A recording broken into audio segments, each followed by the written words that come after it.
Ciao. Or my name is Luke. I'm gonna call this video that. Okay. This is the secret behind Haribos. Okay. Now, Haribos, we all love them. I do. Yeah. Unless you like them, obviously. But yeah, unless you love them, it's okay. Now, the secret behind them. There is.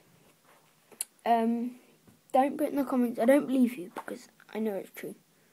There is gelatine, whatever you like to call it, but mixed with cow bones, like yeah.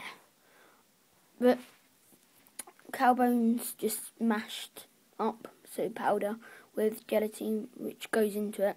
Then like the sweet stuff. But I say don't.